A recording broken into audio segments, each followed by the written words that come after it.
Hi there, I'm Eve Mayer, and welcome to the CMO Go Show, produced by Splash Media, where I visit with, as I was telling someone earlier, only the most attractive, intelligent, entertaining chief marketing officers in the world.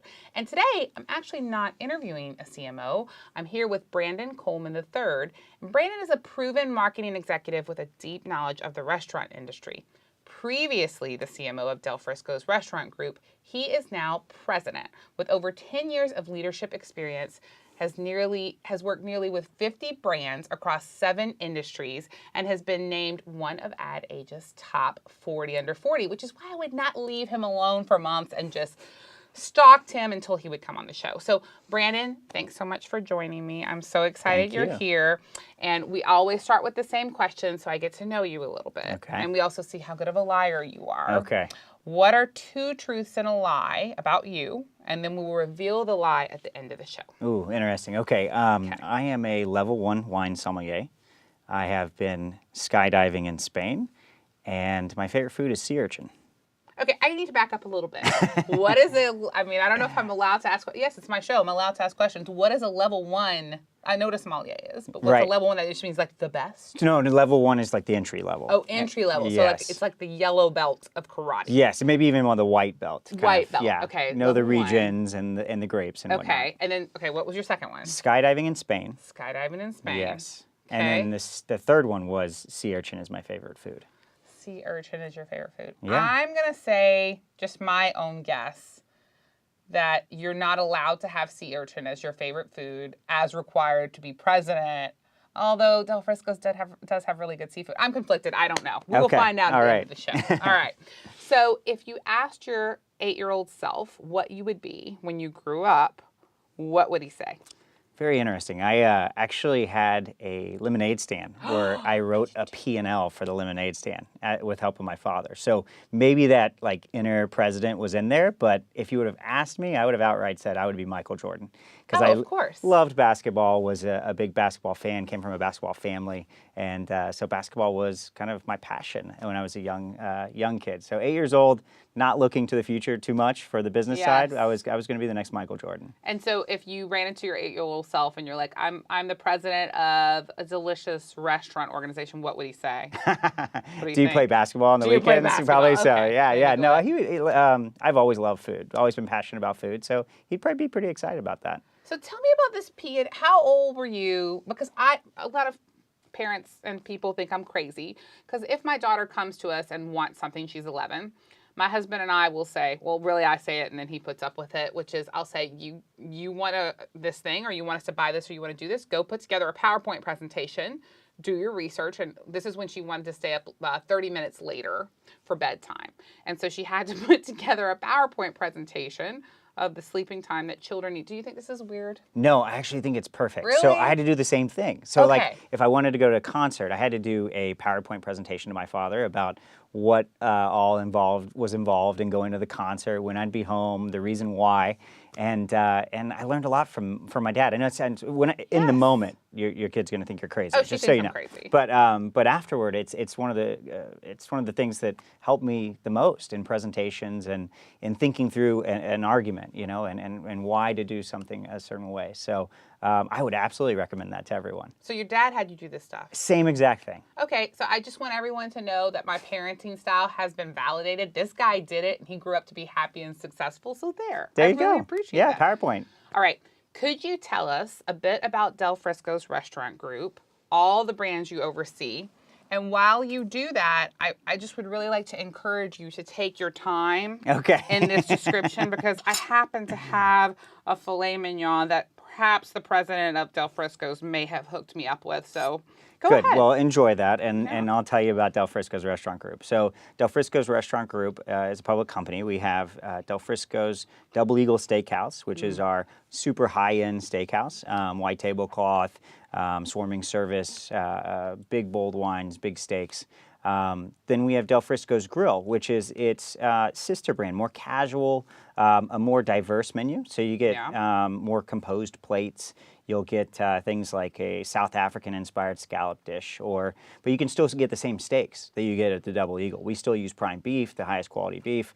We still treat it right, and we take care of our customers. But we have Del Frisco's Double Eagle, Del Frisco's Grille. We have Sullivan's Steakhouse, which is I didn't know Sullivan's was y'all's. Yeah, Sullivan's is ours. I went to one once, and I really liked it. Yeah, it's a long time favorite. It's been around for a very long time, and they were big on the music, live music in the bar. And people used to say that you would spend your entire night at Sullivan's. You'd start in the bar, and you'd have a great cocktail. You'd go have a steak dinner, and then you would come back out for the live music and the jazz. And so Sullivan's is a great brand. And then we just announced something very exciting. We're purchasing 2 new concepts. So do we get to know what they are, or is it top we secret? do. No, yes, I can share that with you. So Barcelona and Bar Taco, which are part of the Bar Taco restaurant group and are big in the Northeast and East Coast. And actually, Bar Taco just opened up in Fort Worth, and it's got a great review so far. So very excited about that. Well, congratulations. Thank I won't you. talk with my mouth full. Let me put my steak up. They probably, if I leave this out, will just get an extreme close-up of the steak the rest of the show.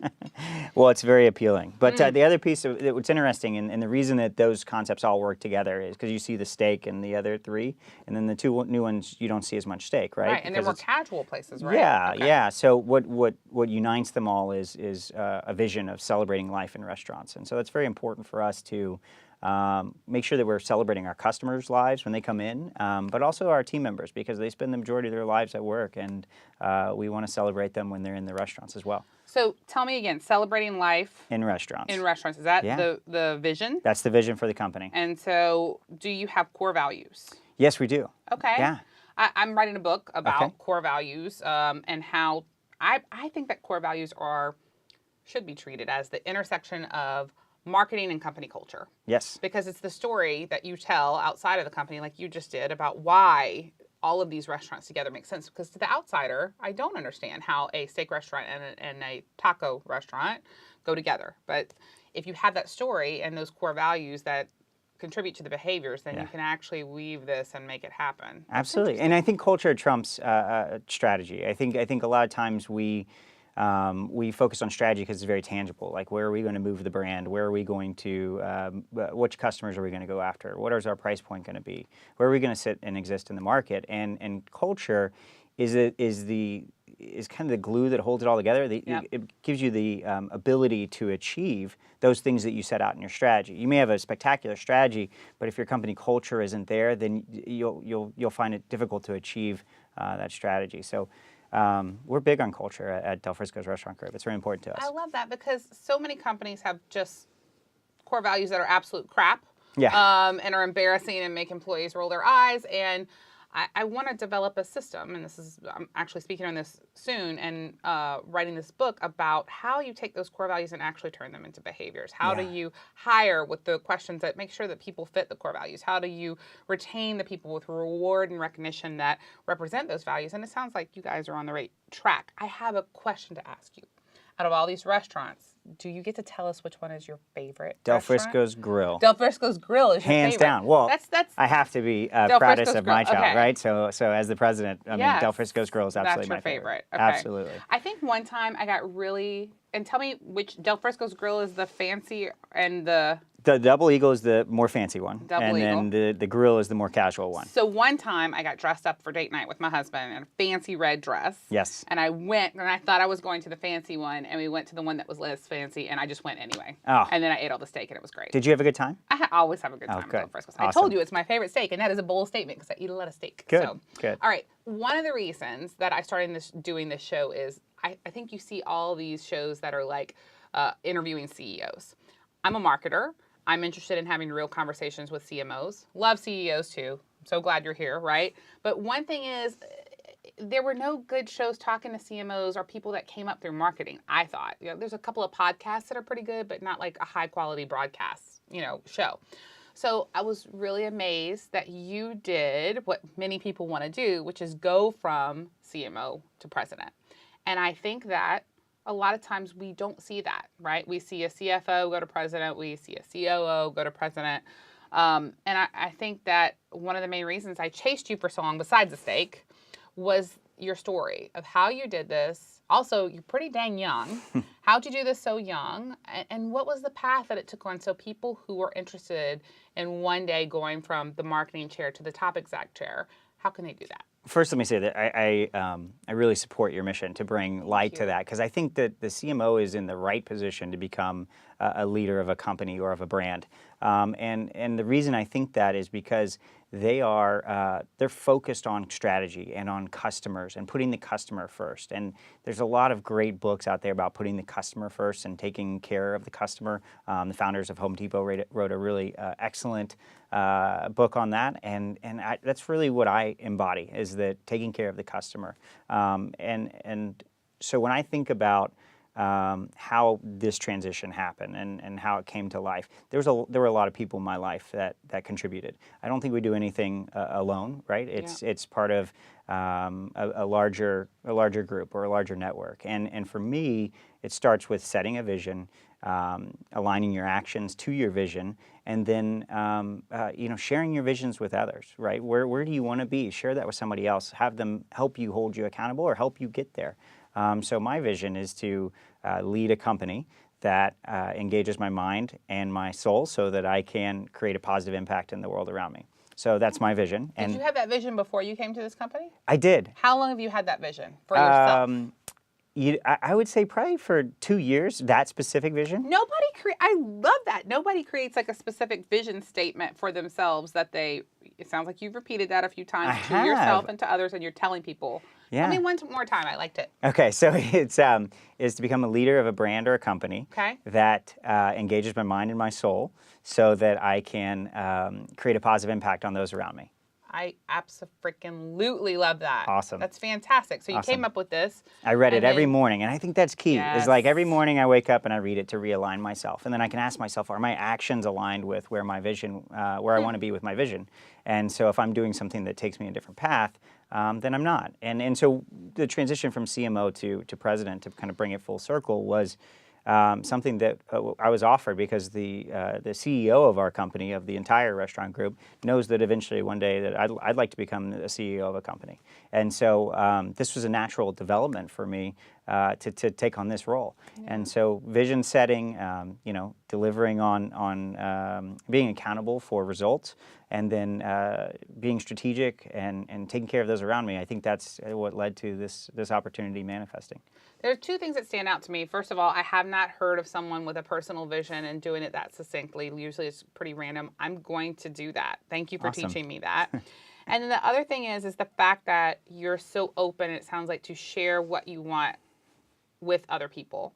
I feel like I've been that way as well, and I really always want to know people who are working for me or people who are my clients, if they can tell me what they want, if they can tell me what they're trying to achieve, I can't stop thinking about it, and all I can do is think about how I can help them do that. Right. And I believe that humans are mostly good. We're getting deep here, right? Yeah. Really deep. I like it. I love it. I believe humans are mostly good, and you surround yourself with people who want to help you and that you want to help, and then you just go after it. Absolutely. So that's the most exciting time. So there's my philosophical statement on that. Okay, so I also read that you completed like a huge turnaround on Romano's Macaroni Grill with a 27% increase in sales. Number one, this, I think, speaks to the thing that you're saying, which I think a lot of CMOs are poised to move into a higher executive position because of now CMOs are in charge often of, or at least partner very strongly with sales, marketing. They are typically in charge of the largest IT expenditures in the whole company, so they have to be tightly partnered with the CTO, the CIO. They're working hand in hand with the COO. The time of where we're all sitting apart in all these different departments hating each other is hopefully over, right? So here you go to Romano's and grow it 27% in sales. How? How did you do that, first of all? Yeah, very similar to how I achieved my own personal goals is we set a vision. We wanted to be an upscale Italian food chain, and we didn't want to compete with Olive Garden. We wanted to move away from that competitive set. Yeah. So we started there, so saying we wanted to move the brand up, and then we said, okay, well, what does that look like? Let's start with the end in mind and walk backward to where we are today. What moves need to be made? So it included menu, it included reworking the way we did marketing, focusing more on social media, less on traditional discounting, things of that nature, and really giving the customer a great product. One of the biggest things I've seen change in the restaurant industry over the last 10, 15, 20 years has been that we now have access to information everywhere, right? And that's kind of like duh, right? But to be able to change the conversation from where do you want to eat, and people have a top 5 recall set, to what do you want to eat, and somebody has Google, and they can search any restaurant, see the reviews, see what type of people like it, see whether or not it's going to meet their needs for that night. It's a very different game, and so I think that we really, with Macaroni Grille, we set a vision for becoming that upscale, casual Italian food restaurant. We align the product to that, because you can't promise one thing and deliver a different thing, right? So we align promise, our service, our product, and our marketing to all meet that. And we introduced a character called the Connoisseur, who was able to bring that upscale Italian to across America. So it was a pretty, we call it fork to Facebook, going across all touch points and making sure that everything was aligned to moving it more upscale. Nice. Well, thank you for explaining that. You've had success after success, it seems. Maybe you're telling a really good story here, but you keep on helping brands, it seems, mostly a lot with marketing and sales. When you join a brand, what are some of the immediate steps that you're taking to assess what they need and create those goals that you're envisioning? Absolutely. Well, I've been blessed with a lot of great teams. And so aligning the team to a singular vision, and again, you see a common theme here about the vision. But I would say when you come into a company, first thing to do is listen, right? Understand why things are the way they are. You may see something and it might not make any sense and it may seem completely wrong, but instead of stepping out and calling that out, ask the question, have a curiosity about where the company is today and where it has been in the past, and really dig in. And that helps you understand what the opportunities are. The second thing after listening would be take copious notes. When you come in fresh to a company, you can see everything for what it's worth as face value, right? Yeah. If you don't take notes, you'll start believing all the stories of why things got to the way they were. Take notes. Does that make sense to you? When somebody tells you the story of how it got there, is that good, or should you continue to challenge? Should you continue to probe? After that, you come back to setting a vision and then walking backwards from your vision. So if I want to be the upscale Italian food restaurant, then what needs to change for me to get there? And walk backward from your end vision to where you are today. And then take all those notes and put it together, and then communicate your plan and share it with others. And I would seek feedback on the vision and the plan and make sure it's just not on an island. So I think being collaborative, involving others, really seeking answers and being curious about what you're doing there, I think that's the key to success right off the bat. Can you tell me when you do that, and sometimes, let's say you make a plan and you go to get buy-in, because it sounds like that's something that you do, which is amazing, and you run up against a wall where someone or a group of people say, we have tried that before and it didn't work. Mm-hmm. How do you overcome something like that? That's something I struggle with sometimes. Yeah, that's a great question. So I think that first you have to analyze whether or not you're pushing in the right direction for the right reasons. Yeah. Is this truly the right direction for the company, or did you miss something, right? So be self-reflective first. Second, once you're confident that this is the direction, it just hasn't been successfully executed, you have to create a burning platform. Why can they not stay where they are today? Why must they move to the new vision?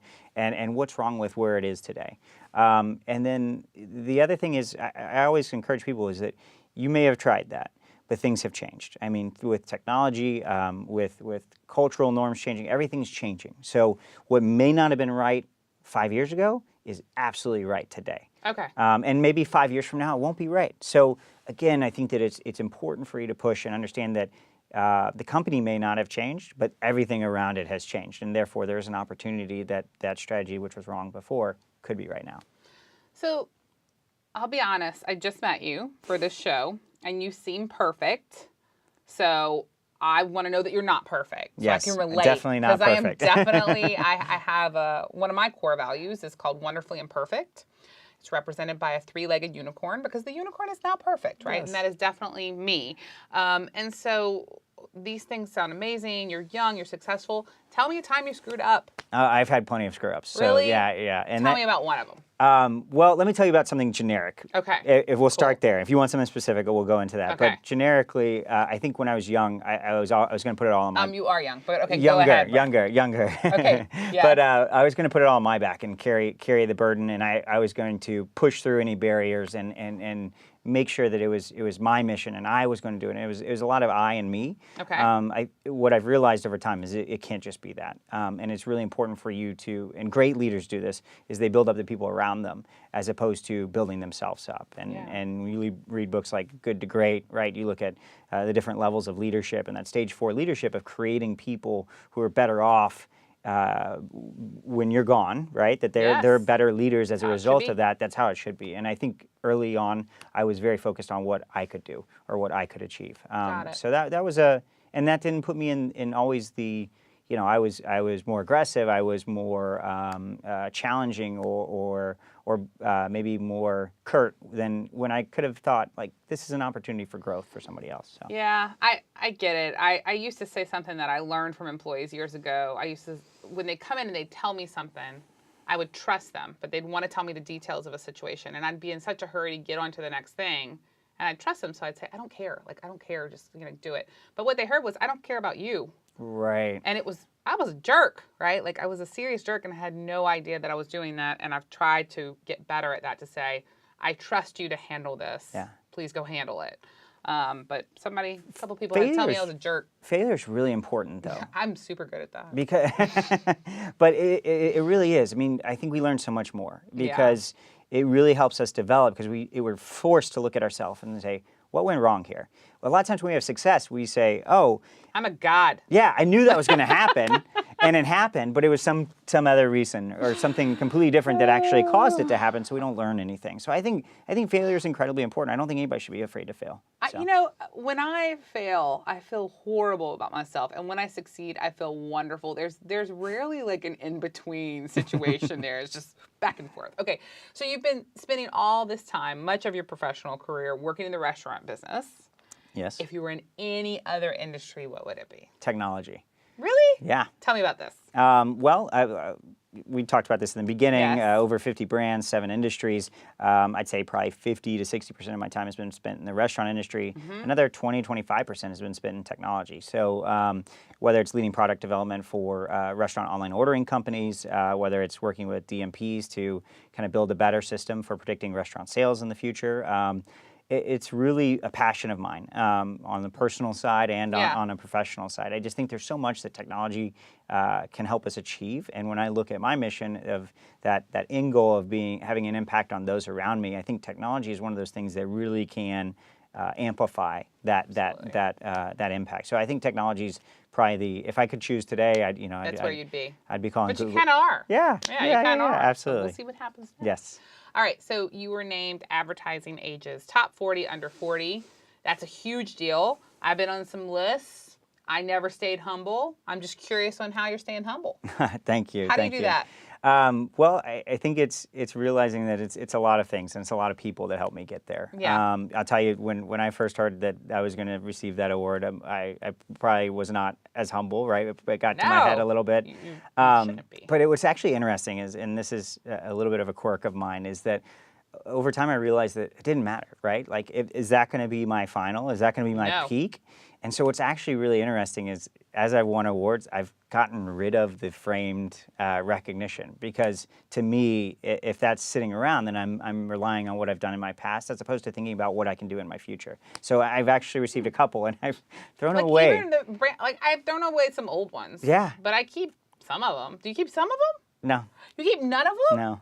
Don't tell people that. They're going to stop giving I awards. know. We're going to cut this it's out. Good. No, but it's great because, like, I'm very proud of that award. I mean, I couldn't be more proud. But to hang it on my wall is something that says, it's really important that you recognize where I've been. I want to be more focused on where can we go as a team, right? Where can we all go together? Got it. As opposed to why you should respect me for what I've done or something like that. It just I felt don't know if I agree with this. You don't? Okay. No, because you I told you it's a quirk. It's weird. So, like, if I work for you and you show me that you did that and you show me that you give credit to the team that you're with, then I know that I'm going to be part of something big again.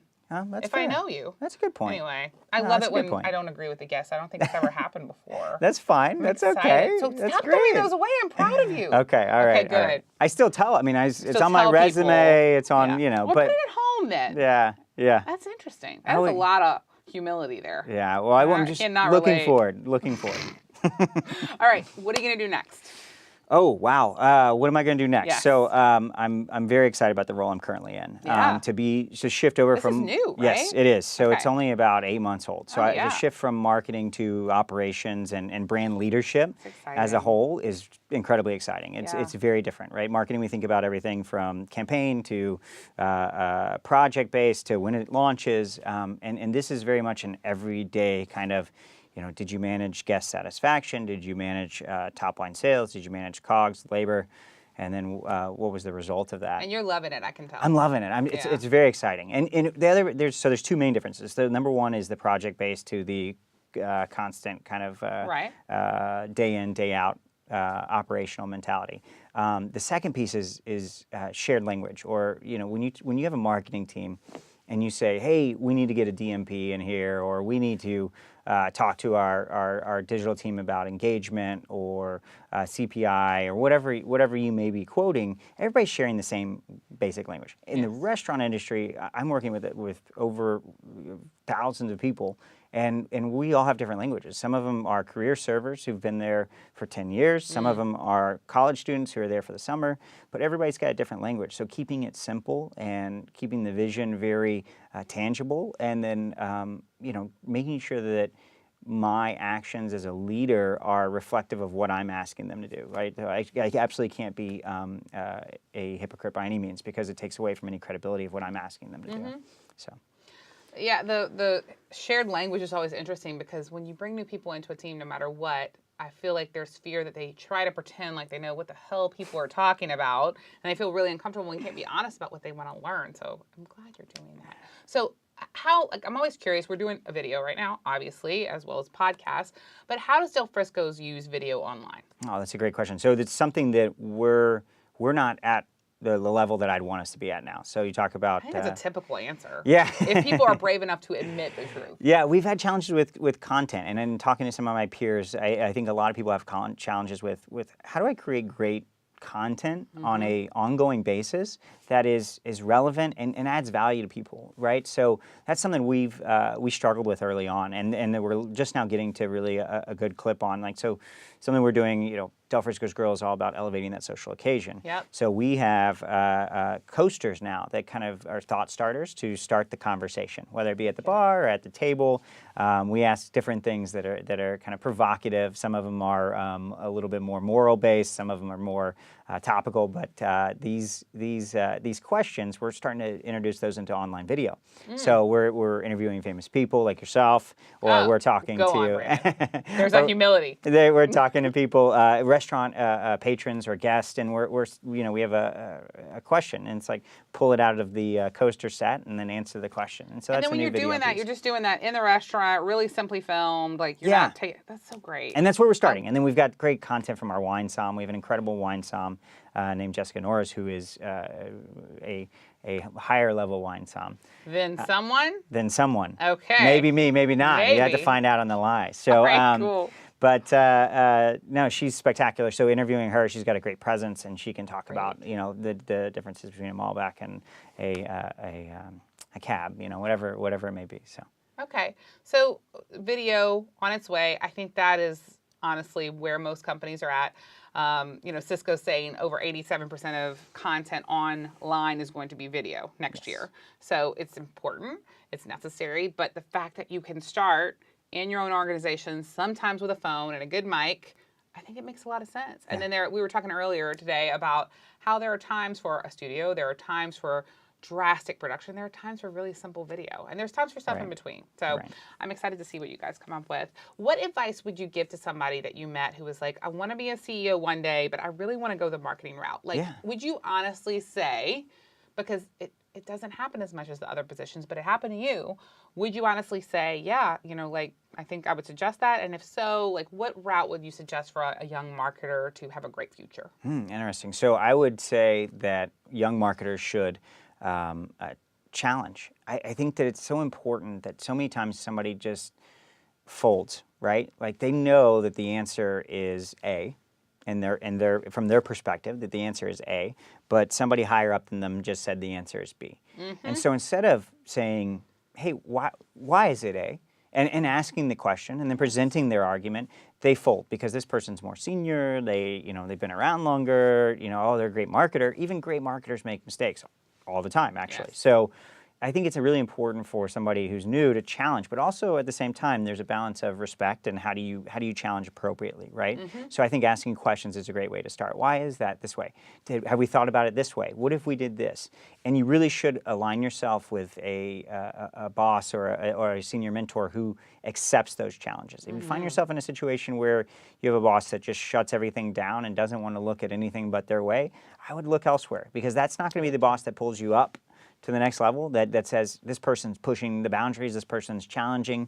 I think Jack Welch said, like, I don't pay you to agree with me, right? Yep. So like that's where I would push young marketers. You've got the marketing's been turned on its head by social media, obviously, and that's been the case for a while now. And young kids are just as much experts of what's hot and relevant and what can cross audiences as some senior social people. So challenge, but understand there's also things that you may not know, right? Like I think young social media marketers could challenge you, but maybe you'd have a different perspective because of your experience. There's a lot of things they know that I don't know. For example, they're a lot better on Snapchat than I am. Yes. I try, but I'm old. Oh, well, but I can kick their butt on LinkedIn. I was going to say, and you have some great experience, so you can guide them and more so provide the framework for how they should be thinking about it, right? And that that you can challenge them to think broader and think deeper. And I think that for young marketers, challenging, pushing forward, pushing the envelope, and then finding people who are in higher positions who appreciate that, that's the way to move up quickly. That's the way to find a good path to that CMO position. I love that. I think that's great advice, especially the way that you talked about the questions. I hadn't thought of that, like angling it toward the questions instead of just saying, what about doing it like this? Just asking and leading them toward that. That's smart. Yeah. I dig it. All right. We're at the end of our show. Okay. By the way, I just wanted to mention that my steak earlier, he brought it. It's been here for like an hour, and I cut it with what kind of knife is this? Butter knife. A butter knife. A butter knife. It was that soft and moist, and I'm going to get back to the steak in a minute. Absolutely. But before we do that, we have to reveal, out of the two truths and a lie, which one was the lie? We will review now. You are a level 1 sommelier. Yes. Did I say that word right? Yes, sommelier. you did. Perfect. Sommelier. You once went skydiving in Spain. Maybe you were in the once. I don't know. And your favorite food is sea urchin. Yes. I guess that the sea urchin's not it because that doesn't sound good. Okay. I'm ready. You ready? Yes. Sea urchin is my favorite food. It is? Yeah, absolutely. Really? Yeah. The I've lie not is actually, had it. I'm not a level 1 som yet. What are you? Like a level 2? No. I'm studying to be a level 1 som. Yeah. Oh. So I will be taking the test this summer. So good luck. Yeah, I'm excited about it. So you just have to drink all the time to learn. Yeah. Really. It's a tough job. Somebody's got to do it. Eat steak, drink wine. Awful. Well, thank you so much for being on the Thank show, you. Brandon. We so appreciate it. Thank you for joining us on CMO Go Show, produced by Splash Media. And until next time, thanks so much.